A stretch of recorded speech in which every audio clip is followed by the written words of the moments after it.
morning. Welcome to another episode of How Many Tabs Are Open on Mr. Johnson's computer. We have five open today. That's because I already opened your assignment. Hooray! So you have two assignments today. You have a discussion, and then you have a Google assignment. So this video is for the discussion. All right. So how are these two expressions the same? How are these two expressions different? Oh my goodness! Did they mess up again? Are they expressions? Well, at least, I mean, this one could be an expression, technically. Doesn't have an equal sign. This one has an equal sign, so it can't be an expression. So we can just, let's go ahead and change it to equation.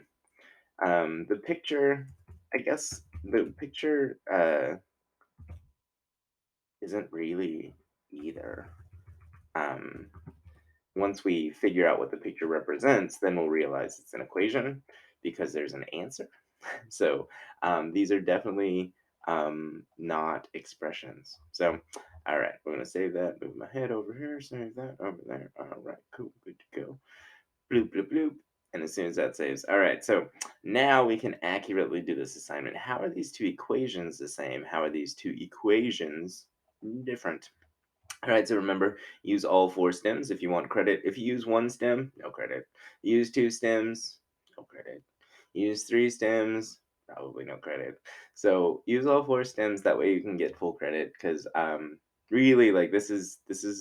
Think about how much you used to talk in class about math and groups and stuff. This is what that is. Is you getting a chance to. And I know you said more than four sentences in math class last year. All right, so let's go ahead and open up the OneNote, and then let me see once again if I can just copy this beautiful thing into my OneNote. Hey, OneNote's not even open; it's just my face. All right, so let me open OneNote first, and we'll see if we can paste it in. So this goes back to your basically what you were looking at yesterday on your play posit. The person who did the play posit went over a multi-step word problem. Oh man, the images will not show up. All right, so we'll just flip back and forth. But they went through a multi-step word problem, the one about the cans and boxes and stuff, and they made a strip diagram for it.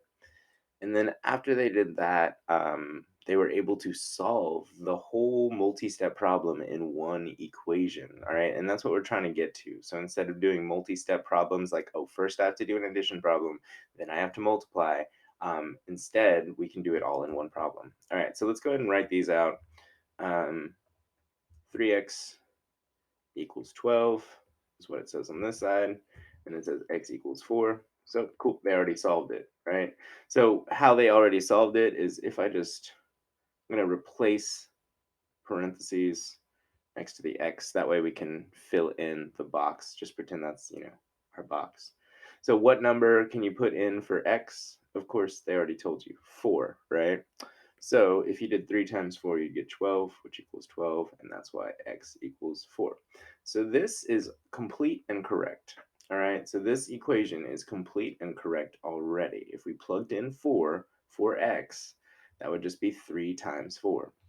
Remember, if you have a letter and a number next to each other, that just means 3 times this number or this letter. All right, so three fours, three x's. All right, since x is 4, that's three fours. That's three groups of 4. Three groups of 4 is 12. All right, and then we have our picture over here, which is basically got 4 right there. You got 4 right there. You got 4 right there. You got a 12 there, and they're saying this 12 represents the whole amount, and then they're saying how many groups are there in total, right?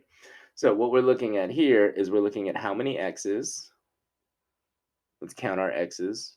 1, 2, 3 x's. So we have 3x, right? And then um, what we do from there is how many 3x's, this whole amount, is equal to this whole amount, right? So 3x is equal to 12, right? If we take all that together, that's 1x is 4, 2x's is 8, 3x's is 12. So all my x's together are 12. That means 1x, just one of them, is 4, as we can see. one of these x's has the value of 4. 3 of these x's has the value of 12. Same thing over here. 3 x's has the value of 12. So if x is 4, it's true. Once again, if we plug in 4 for x, we get basically 3 times 4 equals 12. Let me not use the multiplication symbol. That's probably confusing when we're talking about x. So 3 times 4 equals 12. So then we have 12 equals 12. So yes, x is definitely equal to 4. So once again, what we're looking at, I notice that we're looking at two equations. Even though one does not have an equal sign, if we break down what we're looking at on the pictorial side, this is an equation because we have the pieces, we have what's on one side of the equal sign, and we have what's on the other side of the equal sign.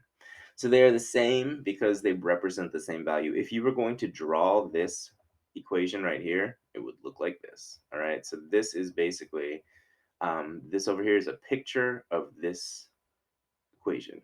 3x's equals 12. Each x equals 4. All right. They're different, obviously, because one is an equation that we can solve, and one is a pictorial representation that we just have to figure out what does this pictorial representation look like as an equation. All right. So this one we had to figure out the equation. This one gave us the equation and the answer already. All right. So there's no wrong answer here. Lately on discussions, people have been talking about one of them being wrong. Sometimes on the discussions we have that thing where it says like, where's the mistake? But both of these are correct. They're just two different versions of the same thing. So I wonder if drawing pictures will help me out when I'm using equations, or I wonder if writing equations will help me out when I'm using pictures. It's just something that I might wonder, right? So those wonderings can be anything that you wonder, like why do we use X? Um, how are these pictures, like do these pictures look different in different representations? Are they uh, just anything that you might have as far as a question for this unit. I know that several